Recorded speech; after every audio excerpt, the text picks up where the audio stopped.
Good morning. Welcome to the Unitarian Universalist Church in Eugene. My name is Molly Mae Culligan, and my pronouns are she, her. I am a tall woman with glasses and perpetually messy hair. We gather in worship to find meaning and to live more deeply. Worship creates connections within, among, and beyond us, calling us to our better selves, calling us to live with wisdom and compassion. Whomever you are, whomever you love, whatever your image of the holy, we are glad you're here. If today is your first time with us, we'd love to get to know you. Right after service, you're invited to our welcoming room, which is located in the south entrance over there. Today at 11:30, the Summer Inquirers classes are beginning, and that's for anyone who wants to learn more about Unitarian Universalism and more specifically about our church. If you want to become a member, those classes are required. Each week, about 50 to 70 people join us on Zoom from all over the country. If you're online, the link to our visitor forum is being dropped into the chat right now. If you would like having a program to follow, you can use your phone to access a copy of today's order of service by scanning the QR codes that are scattered throughout the building. We also have large print paper copies that you can get from one of our ushers. There you will find names of authors and composers. You'll find the text to choir anthems and resources used in our service. Now, let's take a few minutes and get to greet your neighbor, especially a neighbor you might not have met yet.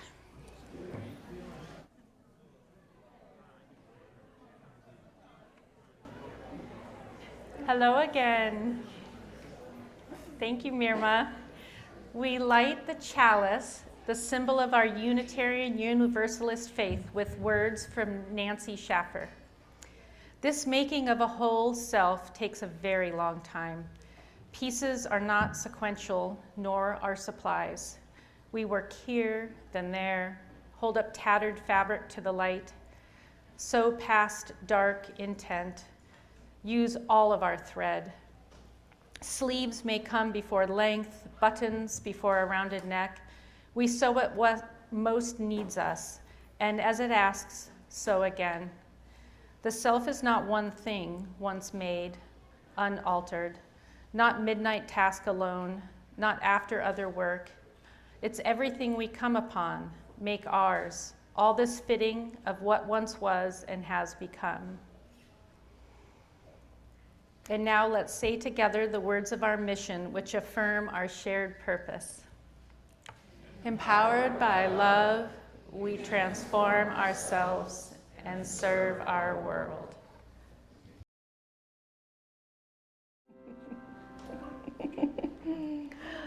Thank you, Ryan, for sharing that wonderful story about your grandparents.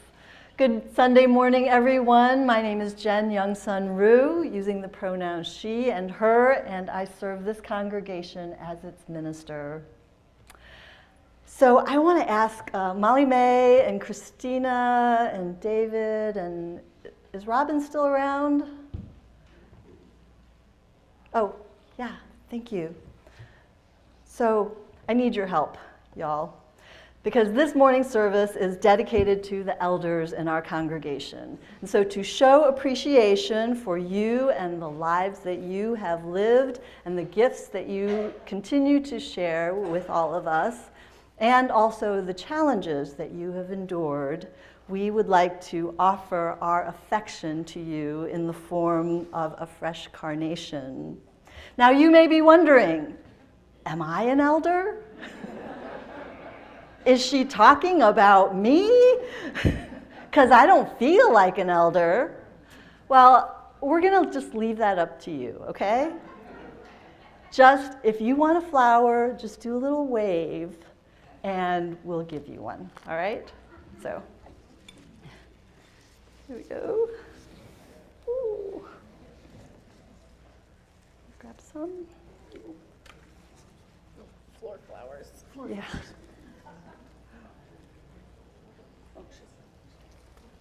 All right, thank you. Thanks for doing that.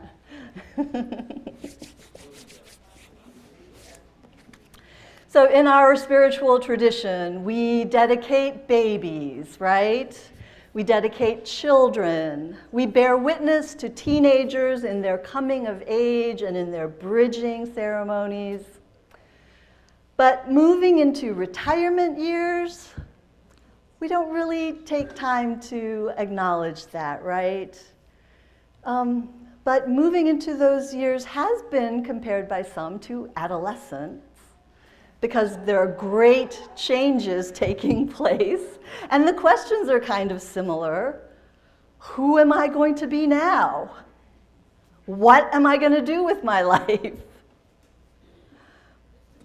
But unlike the rituals that guide a person from childhood to young adulthood, there really aren't any that mark the transition into the later stages of life. Over the last 100 years or so, the average lifespan in this country has risen from 58 to 78. The number of centenarians, people who have reached the age of 100, has gone from 15,000 people in 1980 to 100,000 right now. And I guess it's just going to keep going up. I'm not sure. These years certainly are a blessing. And I don't know, maybe you don't agree with that statement necessarily. Maybe you don't agree that those extra years are something to celebrate. And I guess that depends a lot on a lot of things: physical, economic, spiritual, social. But overall, I do believe that if we're lucky enough to live into our 80s, 90s, I think that could be received as a gift. This morning, when I say the word we, I am speaking from the perspective of someone who has not yet reached the age of 60, but someone who is watching with particular interest the elders in my life, including both of my parents. I want for them safety and good health, but many elders want independence and comfort, which could be a potential clash of interests. All that to say that today I may misspeak, and my entire premise this morning may be misguided and naive, but I trust you, my lovely congregation, to let me know. And I will look forward to those conversations. Now, if you are a lot younger, you may understand what the poet May Sarton once said, that old age is just not interesting until one gets there. It is a foreign country with an unknown language to the young and even to the middle age. But you know, being part of this community means that we try to understand those who are different from us. Out there, the world can be cruel and cold. There is elder abuse. There is an epidemic of isolation and loneliness. But in here, we are engaged in the spiritual practice of beloved community, where we care enough to be curious about another person's life, where we really want to know one another, where we want to know what brought you here. How have you woven adversity and loss into your life? What brings you joy? How have you reconciled with regret? What kinds of things are you curious about? What does it feel like to be you? Come, let us continue to create and nurture this beautiful, beloved community of all ages. Come, let us worship together. For our elders on Zoom, if you want to just write in the chat that you identify as an elder, and if you would like a flower, we've got some left over, and I would be happy to come by and drop it off at your place this afternoon. So let me know. Every week, you have an opportunity to visit our Joys and Sorrows table over there. You can place a stone in water. You can write your prayers in the book. You can light a candle if you want. All of those are expressions of the things that are in our hearts, that we've been carrying in our hearts all week. And when we arrive at church, we can express ourselves there in that beautiful place. We come into this sanctuary both heavy of heart and light in spirit. We come enjoying the amazing weather and the sunshine of this summer season. And we come with our grief and our sense of loss. We come with our worries for loved ones and for ourselves as well. Please know that all of these things are welcome here in this community of love and care. Today, I have one very special joy to announce. And that is about Christina Wagner. Christina finished her Master's of Education in Learning and Technology this spring. Yes, let's applaud.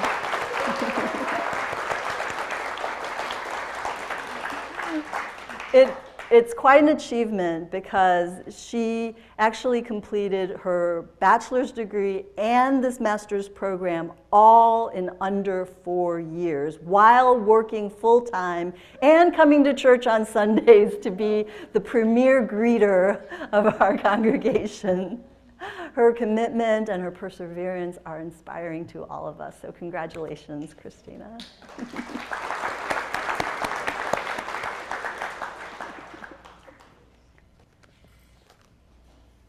Today's reading is a poem, Love After Dark, by Derek Walcott. He died in 2017 at the age of 87. Regarded as one of the best poets of the English language, he lived most of his life on the island of St. Lucia. The time will come when, with elation, you will greet yourself arriving at your own door, in your own mirror, and each will smile at the other's welcome and say, sit here, eat. You will love again the stranger who was yourself. Give wine, give bread, give back your heart to itself, to the stranger who has loved you.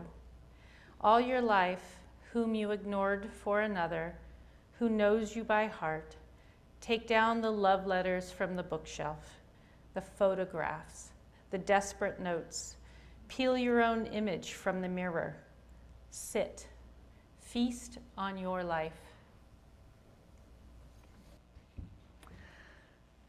Over the hill. The Cambridge Dictionary says this is a humorous idiom that means no longer useful, capable, or attractive. Ouch! There are so many negative and downright insulting ways to describe a human being who has lived a very long time. It's no wonder then that there is so much fear and resistance among the younger ones about aging. I would love to get rid of that whole image of the hill, where youth leads to some pinnacle at middle age, followed by a downhill litany of aches, pains, and grief. What if instead it was just a bigger hill, and the pinnacle was that point at which our life comes to an end? What if we could find ways to keep climbing up toward a broader, deeper world where the spirit finally finds the home it has been longing for all these years. And instead of a downward litany of complaints, what if the journey closer to that summit just allowed for more time and perspective to ask things like, did my life matter? Was my time well spent on earth? What inner work is still left to be done? How can I keep growing into the fullness of my humanity? Here, close to that pinnacle, is a chance to tell the truth, finally, to set down the ego, to reconcile yourself to your past. Sit here, eat. You will love again the stranger who was yourself. Sit, feast on your life. So, who are the elders? At what age do you become an elder? And does age really matter at all? I mean, isn't age just a number? Well, when it comes to chronological age, I think yes, it really doesn't matter that much. This year in South Korea, they will finally fix their age problem. So all my life, I knew that if I were in Korea, I would be 1 year older than I was in America. And this is because some institutions in Korea held to the very ancient ways of counting, where you are 1 at the day of birth, and then every January 1st, everybody gains a year. So as Korea started to industrialize and join the modern world, other institutions there started using the international system, where you are 0 when you're born, and then you turn 1 on your next birthday. There are many other ways to think about age other than chronological age, right? There is physiological age, where a person's ability to function doesn't necessarily match their chronological age. So you can have 2 75-year-olds, and they could be quite different in their physical and their cognitive abilities, right? And then there is subjective age, where your birth certificate may say 67, but you feel just like you did when you were 45. And it goes the other way too. So my spouse, who is 59, will often say to me that he feels like he's 70. To an individual, age is just a number, right? And what really matters is how that person feels and thinks and how that person moves around in this world. But then there's this thing called social perception age, which affects how other people treat you based on how old they think you are. And this can affect equity in healthcare and public policy and access to services. In this regard, age does matter. Within the larger society, our collective beliefs about elderhood can be problematic.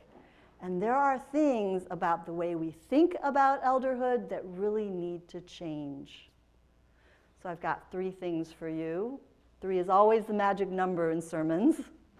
First is the perception that aging is somehow a medical condition, that aging is a disease that needs a cure and a problem that needs some sort of technical fix. This mindset can come from the belief that growing old is primarily about the misery of decline.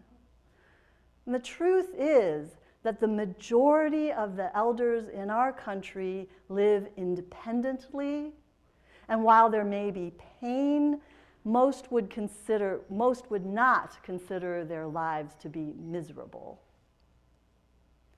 The second belief that really needs to be changed is the one that sees elders as a societal problem. They're taking up too much space. They are impeding change. They're not contributing to society. Now, even in Asian culture, where centuries of Confucian tradition had previously ensured honorable treatment of its elders, things are also changing. In Japan, for example, a 76-year-old former gardener was interviewed in his tiny Tokyo apartment that he shares with another elder gentleman. He said, "I don't like this new Japan. It's a lonely, cold place. Everything is electronic. Nothing is human anymore. Even my 2 daughters are more concerned with their kitchen appliances than with their father." And I'm afraid to say that the church is not free from these attitudes. It's painful to admit that even in church, I've heard that sometimes people equate large numbers of elders with a declining congregation, as if elders are the cause of decline. The truth is that the elders are the ones in this congregation who do the majority of the work around here, and they are the ones that are helping to invigorate this community. Now, the last unhelpful perception about elders is it has to do with putting them on kind of a heroic pedestal, focusing on the elders who do extraordinary things. There's the 80-year-old male model. There is the 91-year-old who runs marathons every year. The 95-year-old college graduate. And the World War II vet who at the age of 90 started hormone therapy to live out the rest of her days as the person she always knew she was. And while we delight in these stories, there is also inspiration to be found in the lives of ordinary people who show us how to find pleasure in the quiet tasks of daily living. Having journeyed from a full life of doing and getting into a life of being, many find that the tasks of deepening the inner life can be a worthy accomplishment. It just doesn't get as many TikTok followers.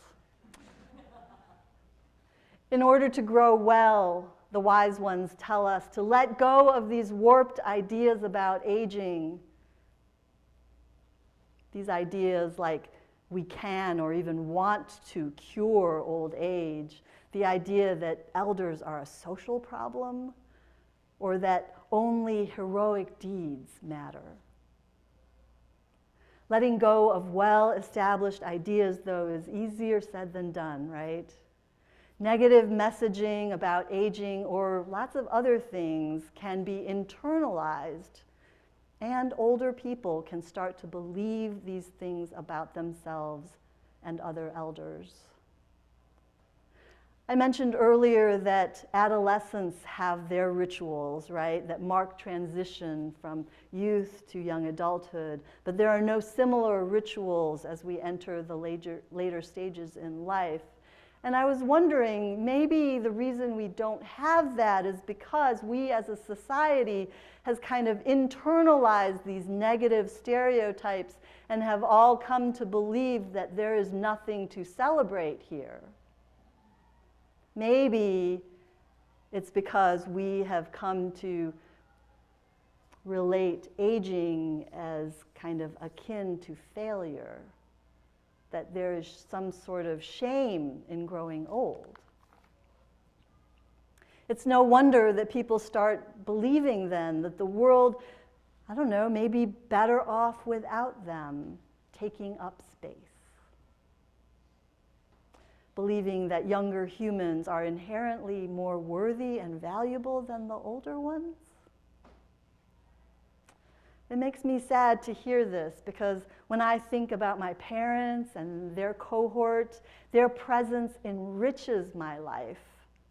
And I don't want anyone, no matter what stage of life they're in, to ever think that the world could be better off without them.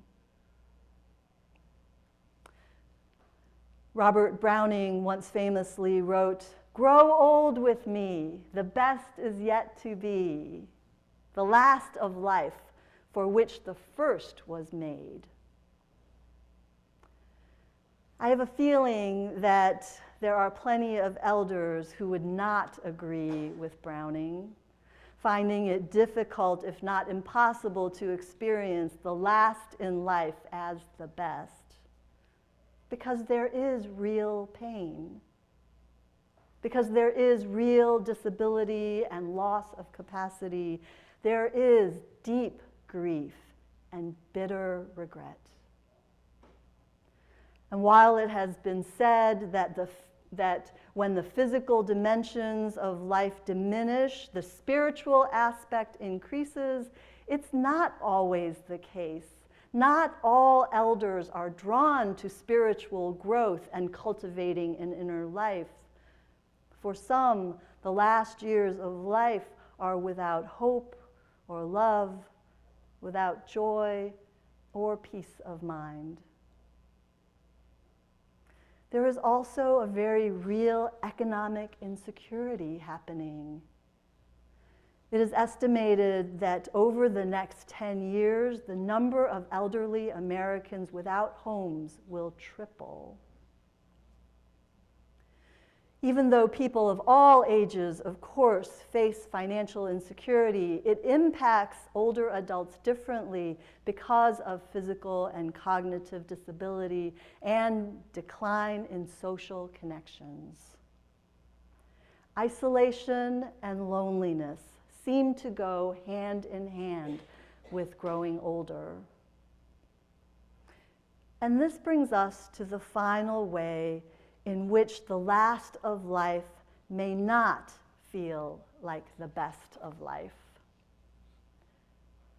One of the painful truths about living a long, long time is that you outlive the people that you love the most and the people who loved you the most. That's why building community is so important. Whether it's the community at Cascade Manor or the senior center or right here at church, there are new ways of building connection.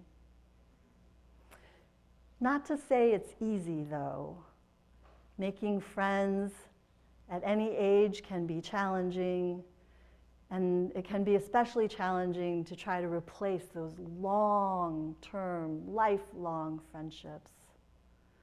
Sometimes the connections made in elderhood can be quite shallow, and it takes a lot of intention and attention to build deeper, more meaningful connections. People in all stages of life need pretty much the same things: a sense of purpose, ways to develop and express creativity, and ways to stay connected with one another.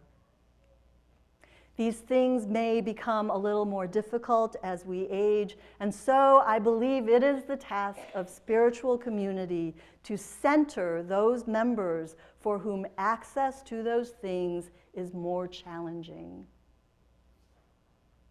Not everyone gets to have positive role models of people growing older. I believe we're very lucky here. We're very lucky because we get to see elders living these very full lives, gifting the community with their very presence and showing us how to age well. We get to be reminded that moving quickly, accomplishing many tasks, being busy, that is not the only way to contribute, and it's not the only way to live a fulfilling life. Here at UUCE, we want to do a better job when it comes to reaching out to our elders. I am especially grateful for Ryan for organizing all ages events throughout the year. There's one every single month. Opportunities where younger and older and everyone in between can come together for games and fun, crafts and food. I'm grateful to Suzanne and the death and dying classes because aging well means mindfully weaving death into the pattern of life. I am grateful for the kindness team. This year I'm going to be asking them to step up a little bit and help with elder outreach. There was a study that I read that showed that when an older person has at least 3 people who are in regular contact with them, their quality of life increases. Looking toward the future, the staff and I dream about church bus. And church bus. We do that at our staff meetings. We also want to do a storytelling project this year where younger members interview older members and we capture that on video. Growing older, making that journey to the summit is a journey to the whole self, to the home that we've all been longing for. May each one of you, no matter where you are on that hill, find companions along the way, and may your heart remain open to all the unexpected treasures you may find along the way. May it be ever so. Amen. And now let's say together our closing words as Molly May extinguishes the flame. We extinguish this flame, but not the light of truth, the warmth of community, or the fire of commitment. These we carry in our hearts until we are together again. And now go into this beautiful summer day and just wallow in its beauty. Go in peace, go in love, everyone.